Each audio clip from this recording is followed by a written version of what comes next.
Hi everyone, and welcome to Aberdeen's Spotlight Series. My name's Ophelia, and I'll be your host for this session. Today we've got two experts here from Aberdeen ready to discuss the state of IT spend in 2024 and managing choices and trade-offs. But I've got a few reminders for you guys before we get started. This session will be available on demand, so if you miss anything or have to step away, we'll send you a link so that you can view this at your convenience. There are additional resources available about today's content, so be sure to click the Docs tab so that you can access all of that information. We encourage you to ask our speakers questions, which you can submit throughout, and we'll get to as many as we can before we finish, and if we don't get to your question, we'll follow up with you afterward. Lastly, if you want to chat with your fellow webinar friends, feel free to join in the conversation. Just a reminder, the chat does follow our community guidelines, so keep things fun and professional, and stick around to the end where we will announce our prize winners. So with that, I will pass things over to our team to get us started. Thanks so much, Ophelia, and hello, everyone. Welcome to Aberdeen's Spotlight Series, where we explore research findings in the context of real-world business decisions. We're here to help you better understand the impact of technology in your daily business lives. This episode is a continuation of our first quarter theme, looking at the current state of business technology. And today we're shining the spotlight on IT spending. We're also absolutely delighted to have with us Derek Brink, Aberdeen's VP and Research Fellow, covering primarily cybersecurity, but a host of other topics under the umbrella of IT and business technology. Derek, welcome, and thanks so much for joining us. Hey, thanks, Mike. Glad to be here. Been looking forward to this for a while now. We're glad to talk about this and share it with everybody. Great. So, Derek, as I mentioned before, today's conversation is kind of in line with our current research theme, and it's essentially a continuation of the research that we conducted toward the end of last year on the state of IT. Now we're taking a more focused look at the state of IT spending. Can you talk a little bit more about the data that you used from that study, from the state of IT, and the way you went about putting this analysis together? Yeah, happy to. You're exactly right. It did come from the state of IT, which is a project that's happened, I think, at least a decade, maybe longer. The Spiceworks Stiff Davis team has been doing it for some time. Peter Sy and Jim Raposa did a talk about this recently, so some of the folks listening might have heard that. But it's always been the case. My understanding is they've been asking about how much are you spending in different areas for some time now. And this past year, we did update that. We helped them update that. We found and used kind of an industry standard taxonomy of the different categories. So we did that change. And then, I guess my part, besides that, the taxonomy piece is just, we're pulling out that data and doing some different, and I hope you'll find interesting things with it. Instead of, usually there's so much data there, it's often, common that we'd say, here's the average spend on hardware or software, which is interesting to a point, but we're going to try to, look at it in a different way and hopefully give folks listening a little bit more insight. So that's the goal here. That's great. Well, let's get into the specifics of some of that data here with the first of what I think will be probably multiple analogies that we'll use today. I'm big on analogies. I think you are too, but you and I have talked about the roulette analogy before. So many different places on the board where you could put your chips, 36 numbers, 0 and 00, categories like red or black or even odd. It's not a bad analogy for IT spending when you come to terms with all the different places you could allocate budget: security, cloud, infrastructure, business applications, analytics, what have you. So if you're an IT decision maker or even a non-IT business professional with budget influence, what does that roulette table look like to you? Yeah, well, I'll show a graphical interpretation of it in just a second, but let me first say that this taxonomy had 8 high-level areas. So that part's not that exciting of a roulette table. You might all want to play that one. But if you double click on those 8, it actually expands to 84 specific areas across these 8 high-level categories. And we had more than 530 organizations respond to everything. So we asked them, if you had to break down your spending across these top 8, how would you break it down? And it has to add up to 100%. That's what they did for us. And then for each of those 8 high-level ones, we took that amount in turn and said, okay, you're spending this much on, say, hardware. And now if you double click on hardware, I can't remember exactly, maybe it's a dozen subcategories. How did you break that down? And it has to add up to 100% for that category. So it all adds up to 100. If you think about the top 8, Mike, the analogy might be you can talk about, I have $100 and I'm going to use 50s and 20s and 10s and 5s and 1s, to break it down. But if you start to break it down into those 84 subcategories, you might use some 5s and 1s, but you're going to have to break out some quarters and dimes and nickels and pennies too by the time you get all done. So that's what we did. And I can show to show at least the top view of the table. Let me just pull up this chart here.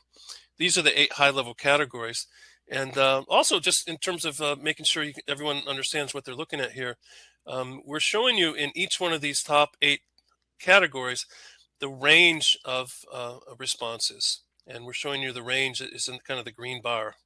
The low end of the range is the 5th percentile. So that's the kind of bottom end. It kind of cuts off outliers, if you want to think about it that way. The top end is the 95th percentile. So 95th percentile means that it's higher than 95% of all the other respondents. And the orange one there is not quite centered because this is not a symmetrical distribution, is for hardware, just to use that as an example, is 17.5%. So we're showing you the full distribution. It's kind of 5th percentile to 95th percentile. People get that, I think, just to make sure, though not to assume. People understand percentiles, I feel. If you take a standardized test ever in your life and you scored, say, on the math section a 95th percentile, that means you did better than 95% of the other test takers. Or if you had a new baby, or someone who had a baby and they say, yeah, they're healthy, but they're only in the 20th percentile for weight, that means that 80% of the new babies are way more than they do, and maybe the parents are a little worried that they're not getting enough nutrition, or how that goes. So percentiles are something that we intuitively understand, I think. So if you just look at this level of the roulette board, it shows you for the different categories the full range and also the median, kind of the 50-50 mark. And it's interesting. You can just look at this and you could have a whole discussion. We won't have time for that today, I suspect. But how much you can see hardware and software are kind of similar. And look at hosted / cloud-based services and managed services. Those are in some ways an alternative to the hardware and software, which would be on-premise, a little bit lower on the median, which is interesting. And we will talk about that a little bit more in a minute, and so on across the other buckets. So that's the highest level view of the roulette table. It's funny that you mentioned, Derek, the 8 categories being sort of, might find that boring or not as compelling as the roulette table. My first reaction when I look at this is surprise, bordering on sort of overwhelmed at how many top level categories there are. I mean, 84 total subcategories. That sounds about right in my mind. But at first glance, I think of IT, it's hardware, software, services. But it's really important to think about it holistically, the way that you've shown it here, with all these other areas that include, labor, power systems, facilities, all of these. So 8 to me at the high level is a lot. Any advice for how to absorb all this without getting overwhelmed, like I had the tendency to? Well, I think what we're, the people who are looking at this are probably people who are in a position of having to make choices and trade-offs. They have so much budget to spend, and they're either allocating that budget if they're in the leadership role, or they're competing for that budget if they're more of a individual department or contributors trying to get budget for something they need to accomplish. So I think people get it. They know that what they're looking for lives somewhere in this map, and what I think is interesting about it, and maybe on the overwhelming side, is not that many places I've ever known have unlimited resources. So it's back to that theme of choices and trade-offs. You got to decide where you're going to place your bets, back to that roulette analogy. And, there's only so much freedom that you have. And sometimes you have to say, we're not going to do that right now. we're placing our bets in these places, and there's just no budget for other things. So that to me is the answer to your question. People who are in the game, they know they know where all the places are, and they are either in the business of allocating it or proving the requests that other people are making. Yeah. That's weird. You've never worked at a place that has unlimited budget for Oh, IT? not It's once. crazy. Not once that I know of. Yeah. All right. Well, so now that we've got a pretty good idea what the table looks like, why don't we take a look at a particular category and talk about a common decision that a lot of people might be faced with when it comes to their infrastructure in particular. So some of us might be familiar with the term cloud first, or you might have heard born in the cloud, and you've certainly heard about the trend toward outsourcing as opposed to on-premise or in-house. Where are companies really placing their chips when it comes to their infrastructure, cloud versus on-premise? Yeah, I'm glad you asked. And that is one of the a couple examples, illustrative examples that we chose to talk about today. I will show you a chart for this. Let me just call it up. But while it's coming up, let me say what I did. I looked at categories of basically to try to represent the difference between in-house buckets and outsourced buckets. So let me get to what those are. In-house buckets would include hardware, software, IT labor, and some of the facilities and power type buckets. And those would be in the bottom, the darker color there, kind of the purplish color. And just for simplicity, I refer to that as in-house. And then the high-level categories of hosted/cloud-based services and managed services, those would group together. Those I just, for simplicity, called outsource, and those are shown in the kind of orangey color on the top. And they're stacked on top of each other. The way to look at this chart is if you look left to right, every vertical slice is one of the 537 respondents. And these are their answers to this question. And so most of them, as you can see just by looking, is they're spending both some of the purple color and some of the orange color. Very few of them are spending only all purple or all orange. In fact, it turns out that less than 5% of them are all in sort of one or the other of those strategies. Said another way, more than 95% have got a blended kind of strategy here. So we've got orange above the line is cloud and outsourced. Purple below the line is on-premise in-house. And so each line represents one organization in their relative distribution across those. So exactly right. My immediate response to this, again, it's surprise, but this time it's a little bit more related to the perception that I think is out there, that a lot of companies are just racing to the cloud, trying to put everything in an outsourced model. Yeah. That doesn't necessarily appear to be the case with the data that we're showing here. So what are the factors in the decision process that would really drive someone to the cloud for certain aspects of their environment versus keeping others on premise? That is maybe the surprise. And the median on the orange side, the outsourced side, is about 20%, and the median on the in-house side is about 60%. Of course, it varies. You can see the variation with your own eyes. In general, let me speak first the area that I know the best, which is in security. In the older days, there are people who, I'll tell you a quick story if you don't mind. Please. 20 years ago, plus maybe a couple, I worked at RSA Security, and I, among other things, ran the Customer Advisory Council, and we were talking about this kind of thing.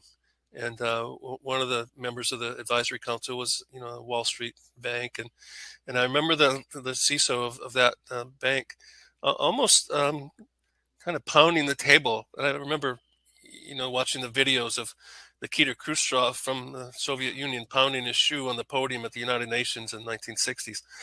"We will bury you," was kind of what Khrushchev was saying, but the Wall Street bank CISO was. I literally remember his words. He said, "There's two things you never outsource: security and common sense." And it stuck with me all these years later. So at that time, there was no way. And people, why would we ever outsource something as important as security? It's too important to rely on somebody else.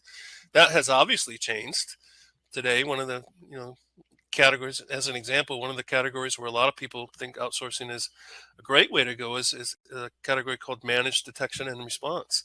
You want to be able to have eyes on your environment, what's happening at all times, and monitor for things that are normal versus abnormal, and raise alerts if it looks like something might be happening. Some kind of campaign from an attacker. That's something that many companies say, yeah, we'll outsource that, and there's different degrees of how much you rely on the third party to take action on your behalf or just give you alerts. So there's variations in how you can implement. But things have changed definitely over the last 20 years. And if you're just talking about general IT, I guess the pendulum kind of swings there too. Our colleague Jim Raposa was telling us that wouldn't have been crazy not that long ago to say everything's going to end up in the cloud, and all the marketing people were saying exactly that. But he just finished some research that said, things are moving back in-house. Some of it has to do with control and cost.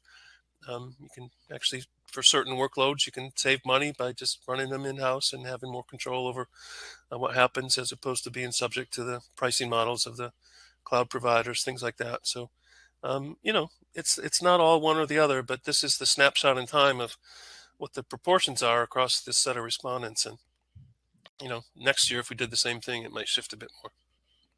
Yeah, no, that's great perspective. And by the way, I love the story.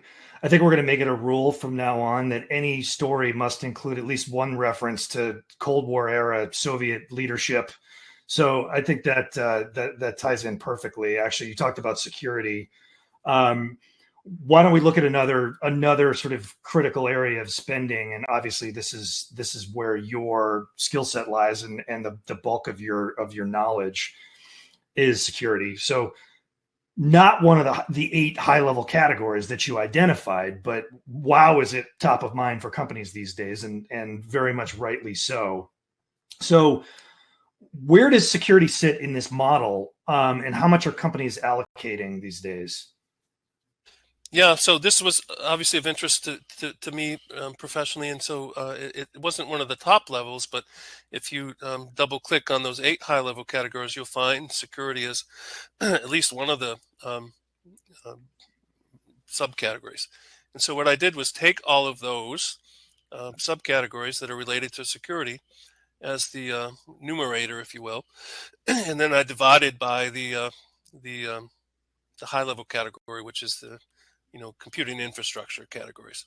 So that didn't include services or of internal services. It didn't include IT labor, but all the other ones, whether it's in-house or outsourced, there's the high level category, which is what you're investing in infrastructure, and then there's the specific subset of that, which is security. So I just looked at that ratio, the percentage, and so I'll call that up and show everybody. Now, this is also a percentile curve. It's just a single curve, and we're kind of looking at it sideways here, if you will. If you just look at the chart, the low end, the 5 percentile, you can't see me waving my cursor around, but the low end is 1%. 1% of the total that you're spending on computing infrastructure is the 5th percentile. And at the high end here from these respondents, it's about 25%. 25% of your total investment in computing infrastructure is spent on security. And the median here is about 11.1%.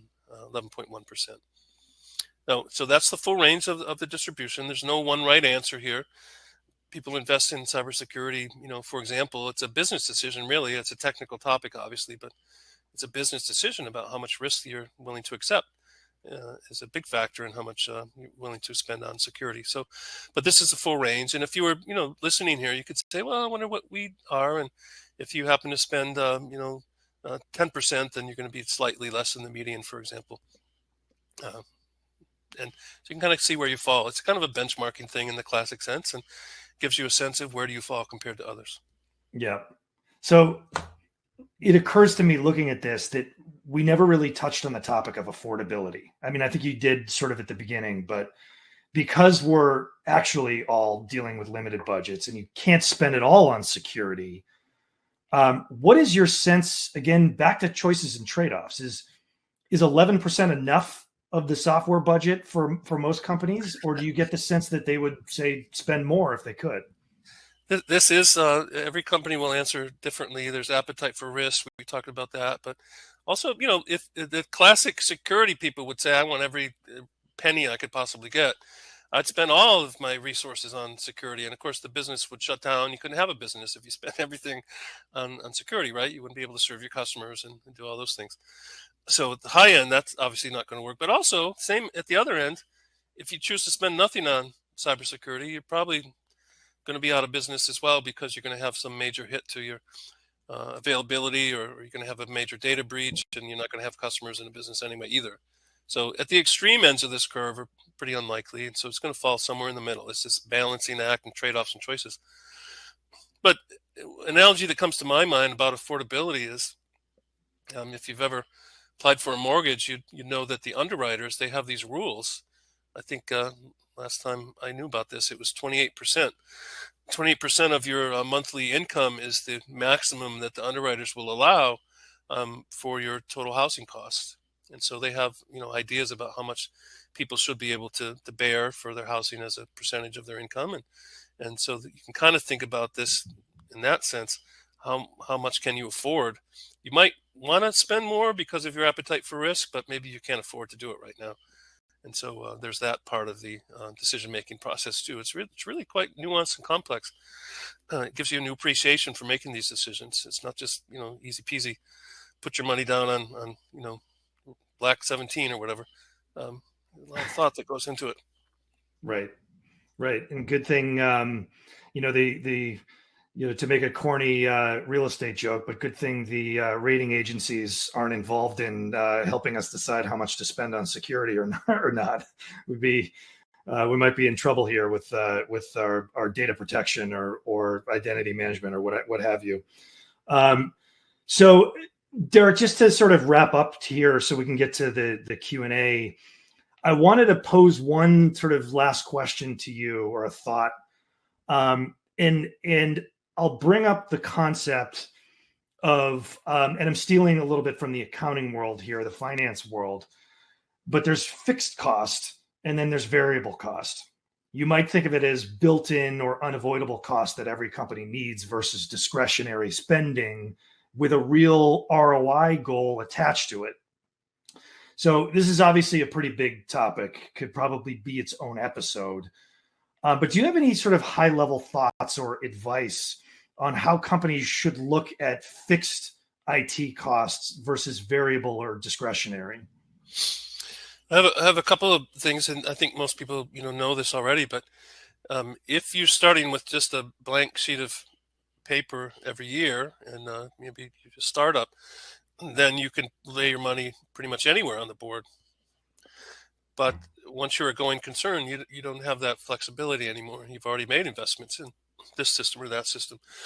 And so there's already resources that have been allocated, and you can't just not spend there anymore. So that gets to your fixed cost notion, and how much is available for new projects is a topic that we should ask more questions on in the research. But let's say it's 80-20 rule applies. Maybe 80% of your budget goes to things that have already been decided. You're just continuing to spend on those. And the other 20% is really what you have left for the discretionary topics. You call it variable if you want. And my observation after many years as an analyst here is that there's three, companies, first of all, they invest for value. They invest for outcomes. They're not investing in technologies. They're investing for outcomes. And there's kind of three major buckets for what they're investing in. The first bucket is the one we all can understand. We're investing in upside opportunities. We want good things to happen. We want to have better relationships with our customers, and have them have better experiences and do more business with us. So we're looking for growth and profitability and that kind of thing.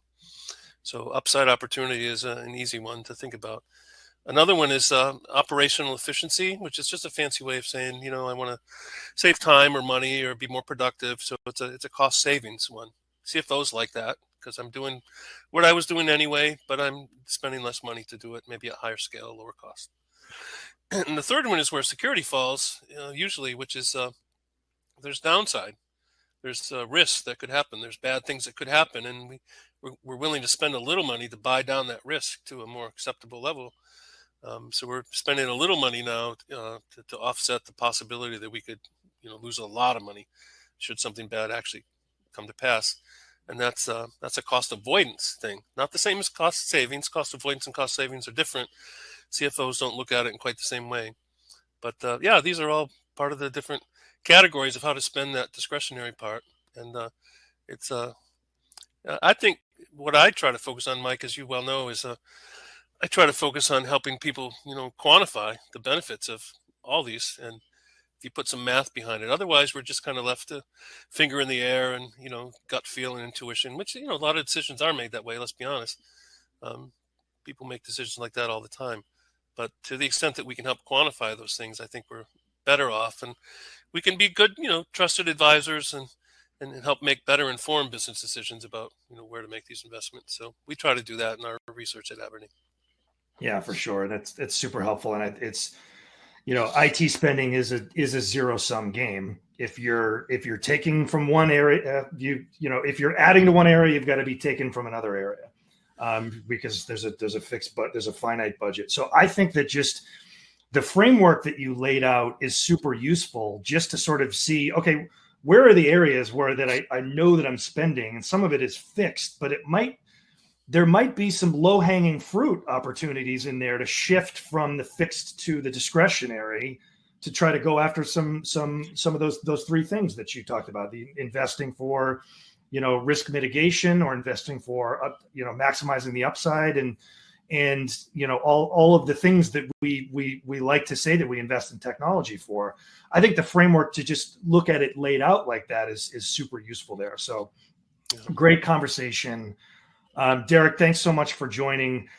I know that we posed a couple of questions to the folks in the Spiceworks community and a couple of other areas. And I know that we've got some great questions coming in.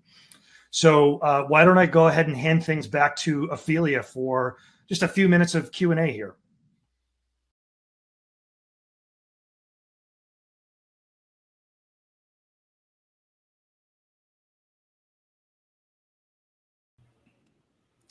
All right, guys. So we've got some great questions that have come in. So I think we can go ahead and dive right in.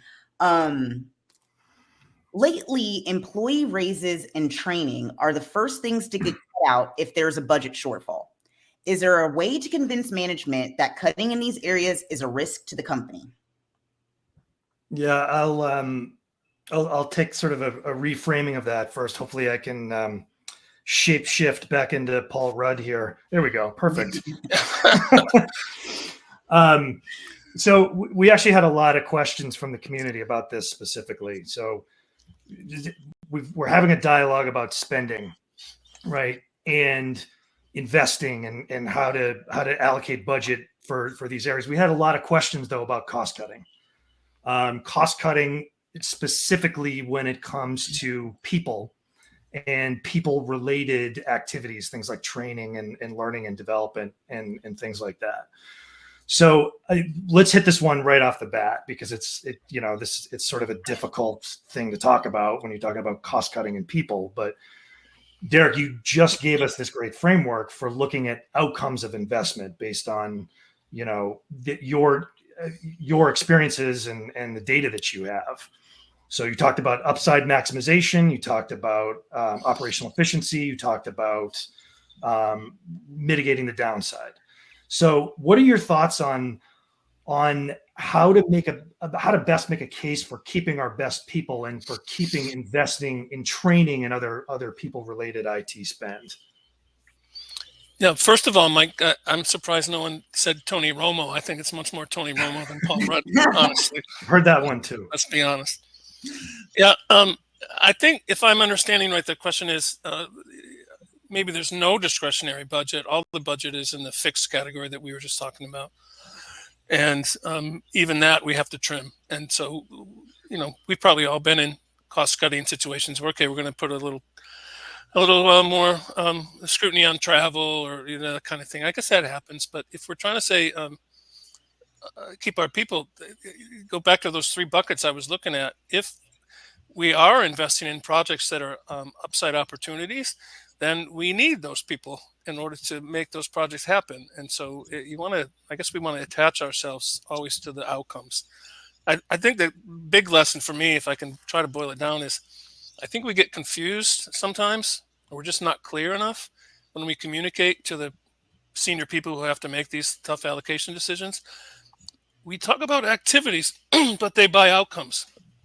They invest in outcomes. So every department has to, annually go through a budgetary process, and then they basically have to answer, I think, 3 questions. What does your team do, and what does it cost, and then what value or what outcomes does it provide? And if we're not very good at talking about outcomes, then it's probably not as competitive for us to get our fair share of that total top line budget. So I think it hinges for me on attaching ourselves to either the upside opportunities and how we relate to that, or how we can invest in saving money.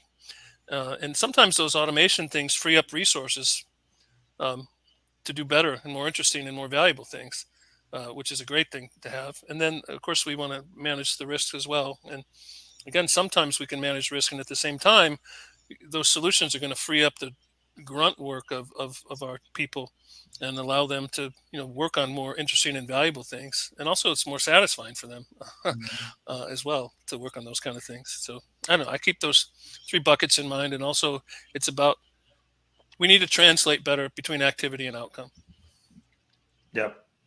Well, I think that the category of people is actually the perfect area to apply those three outcome buckets to, because if you're gonna explore a new opportunity, new product, new market, whatever it might be, you're gonna have to lean on people. You're gonna have to lean on expertise and knowledge. Similarly, with operational efficiency, becoming better at what you do doesn't happen by slashing budget, right? But then, of course, with risk mitigation, companies see this all the time. When things get tight and they lose people, you add risk. You're not subtracting risk by subtracting people. You're making that worse. So I think that the people category is actually like the perfect sort of landing zone for that concept of 3 buckets of outcomes. So it's a good way of sort of thinking about it. Ophelia, I think we had another one coming in that was similar. Yeah, I see it right here. Okay, so our biggest challenge isn't around where to allocate spending. It's not having enough money overall. How do we make the case for an increase in overall IT spending? Yep. Another one, multiple comments about this as well.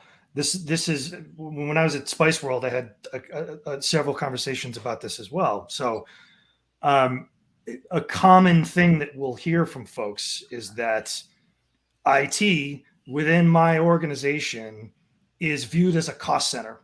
It's a place where spending happens, but it's done begrudgingly, and it's done at a bare minimum level. We have antiquated servers, old laptops, we have spotty network infrastructure, what have you. So this is kind of, Derek, a close cousin of the one that we just talked about. It's obviously related, but it's like, it's great to make a business case. It's great to make an ROI case for investing in some kind of a technology that we think is going to do good for the business. But what if there's no receptivity to an ROI business case in the first place? What if the thinking is just that IT is a cost center? So how do we shift that perception of IT from a pure cost center to an area that's worthy of absorbing investment? Yeah, if we we started out with our roulette board, so let me just remind everybody to think about that. But our board was only for IT, Mike. And at the higher level up, the senior most leadership team, they've got a roulette board that's got IT as one of the buckets, right? They would double click on that and they get to what we talked about today. But at the higher level, they just have IT, and they also have HR, and they have manufacturing, and they have sales and marketing and other buckets.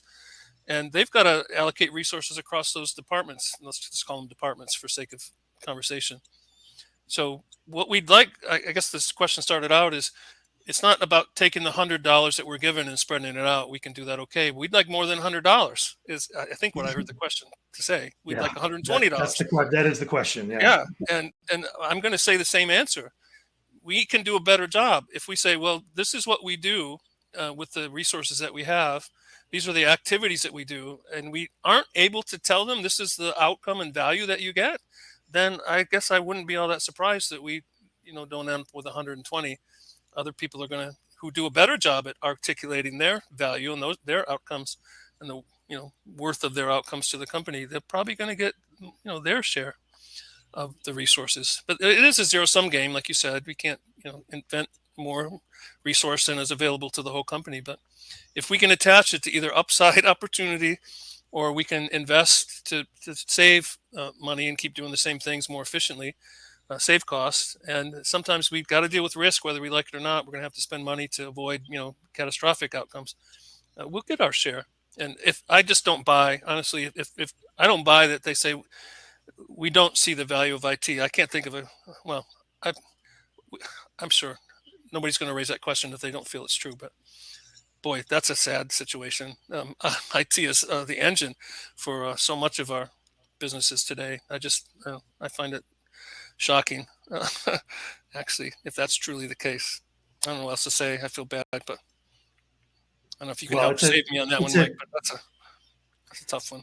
I think it's a common theme for certain types of companies when they feel like they're not getting the investment, when they feel like the people are getting cut and the people programs are getting cut. So it's the kind of thing that builds over time. And I've been in a position where not necessarily in hardcore IT roles, but I've felt that, where it's sort of this is just a place where we have to allocate some resources just because, and I get the mindset. So it's but I think that there are ways, to your point, of shifting the perception away from that. So, and I can't see if people say, look, our normal refresh cycle for, say, laptops is 3 years, but because of tight budgets, we're going to stretch them a little bit further and make it 4 years instead of 3. That kind of thing happens. I get that, but that's different, I think, from saying there's no value to IT. It's only a cost. That can't be. Else, why would you give people laptops in the first place? Just look, well, you don't need laptops then. We'll go back to paper and making phone calls. And I don't know. I'm exaggerating to make the point, but no, but it's a good point, and it comes back to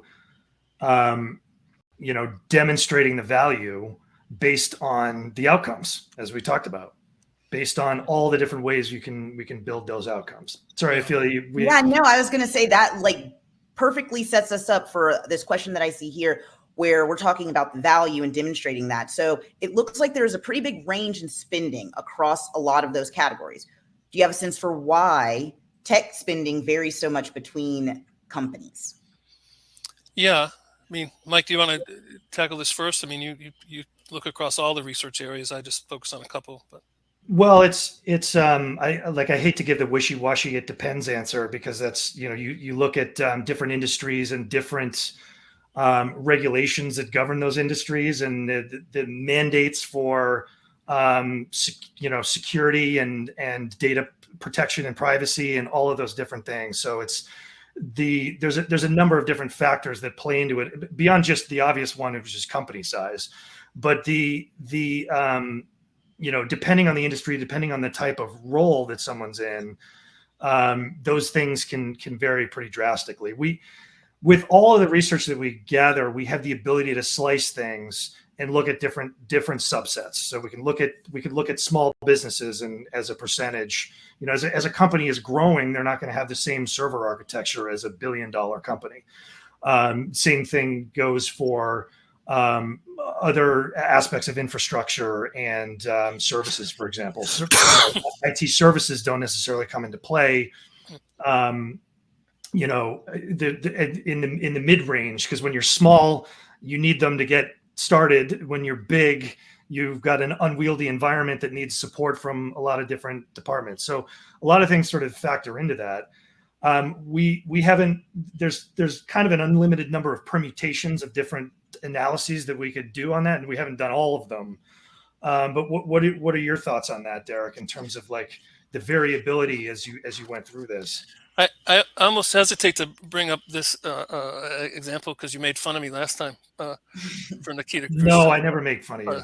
But there was an article, maybe again 20, 25 years ago, that I remember, kind of controversial when it came out. It's by Nicholas Carr, I think the guy's name was. And the title of the article was "IT Doesn't Matter." And it's a real provocative title, obviously. But what he meant was that in the earliest days of IT, it was a special only certain companies could afford to have a mainframe or internet access, and those were things that only the elite companies could afford. And when he wrote the article, he was trying to say that these things have become commoditized, that storage and network connectivity and compute power, these are all things that everybody can have access to. And so it doesn't matter anymore. It's about what we do with these things that everybody has access to. And it's even, amplified when you talk about, cloud-based services. So in the sense that IT doesn't matter, it's equally accessible to everybody. That doesn't mean that you can't do really awesome, wonderful things and be aggressive in your strategies to leverage it and do digital transformation and change the way you interact with your customers and all that great kind of stuff, versus I'm just going to keep stretching the lifetime of those servers for another year and another year and another year. Those are totally different ideas about how you can use IT. So I guess in part that's an answer too. They see IT as an opportunity and a competitive advantage and a way to transform the way we do business and grow, versus it's just that fixed cost stuff that we got to do because payroll's got to run on something. Or I don't know. I think I tend to see more of the former, that IT is viewed as a opportunity and kind of a way to transform. But I realize there are companies that see it the other way. Yep. Agreed. Ophelia, we've gone about 40 minutes now, and we haven't talked about AI yet. I don't know if I was just going to say, I can't believe, or who's got a drink now, or who hasn't been drinking yet because we haven't mentioned it yet. But I was just going to say, I can't believe we've gone this far into a conversation about IT and technology and have not used the words AI yet. So this question is perfect. So where does AI fit into this framework? Is it considered software or a service or something else? In the taxonomy, I'll just answer that. That's just a fact question. In the taxonomy, there was one of the squares under the software category was AI. That's where it lived.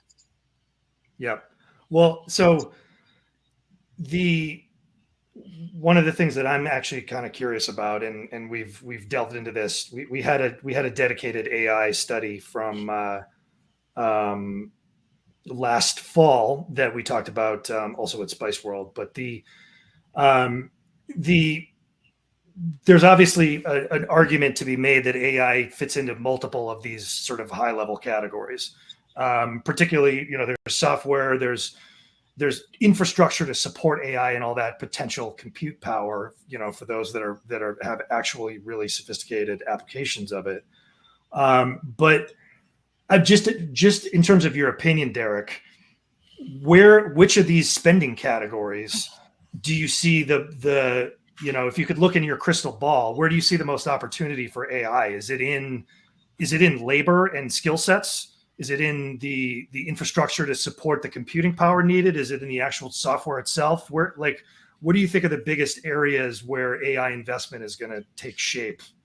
Speaking only for the areas where I, the lens I look through, AI has, traditional AI, not necessarily the generative AI that people may mean different things. We try to do our best to define terms, right? But AI has for a long time been used to augment the functionality of things. It's able to separate the signal from the noise in cybersecurity, for example. It's able, I mentioned, I think, managed detection and response. So it's been integrated into solutions to help save humans time and show us meaningful things out of an ocean of data and allow us to focus our attention on stuff that matters and free up our time to work on more important things.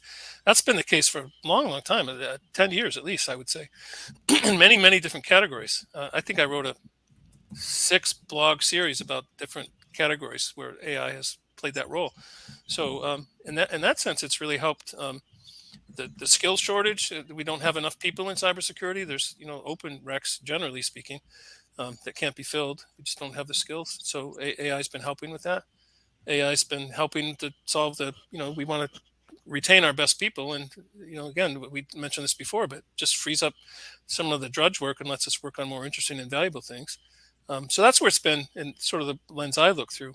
But I think other people look to it for other things too. Like even in security, can it help we can query it. We can use it to help query and find things and treat it as another analyst, for example. If we are large enough to have a security operations center, for example. Not all companies are, of course, but so many different ways. But it's been in use for a long time in the world I look at. Yeah.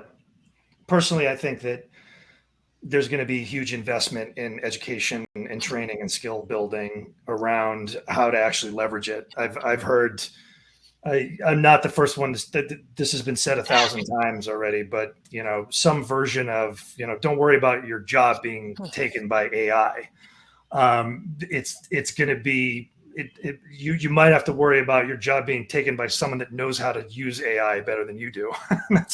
That's something that I worry about personally, because in the world that we live in and the space that we occupy in research, there's a lot of powerful applications of AI, and it's something that I myself need to educate myself on. So, and Mike, I experimented a little bit, saying, "Hey, write me a business case for investment in cybersecurity," because that's what we're talking about here today. So I actually tried that, and it stunk. The answer was terrible. It was really bad. It started out okay. It's well written, but it basically it uses what it sees out there, and what it sees out there, unfortunately, is some, I think, really bad stuff. Like, well, the average cost of a data breach according to Ponemon is such and so. Only it didn't even cite Ponemon; it kind of plagiarized it, to be honest. So, I don't think it's as useful. And that was 3-4 months ago, so maybe it's all changed by now. Who knows? But I think we can do better. We can fulfill our traditional role as subject matter experts, and we can keep growing in the direction of trusted advisors. If we do those two things, then I think we're going to be just fine. All right. So with that, if you guys want to give us any of your final thoughts before I wrap us up. No, I just want to really thank everyone for taking the time out of their day to join us today. It's a interesting and sometimes controversial topic, but there's a lot of good meat in this data, and we're going to be exploring other topics under the theme of state of tech. So state of we did state of IT, the state of IT spending. We're going to look at CX, customer technology. We're going to look at ERP.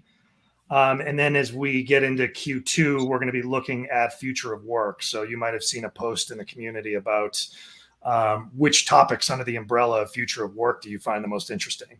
So we want to hear from you in terms of what is important and what types of research and types of insight would be valuable. And we're going to be rolling that out as we get deeper into the year here. So thanks again for Derek, to you. Thanks, Ophelia, and everyone for joining us. All right. And I'm going to double down on the thank yous, and thank you again, Derek and Mike, for these great insights and for having this discussion with us. I want to thank our attendees for joining for this session. Just a couple of reminders. This will be available on demand, so you can visit it later at your convenience. Don't forget that there's more content about the state of IT spend in 2024 in the Docs tab. So be sure to download those assets and check the chat, where we are now dropping the prize winner. So congrats to the lucky recipient, and I will be in touch with you soon in the community. So with that, I will say stay safe and keep it spicy. Have a great day, everyone.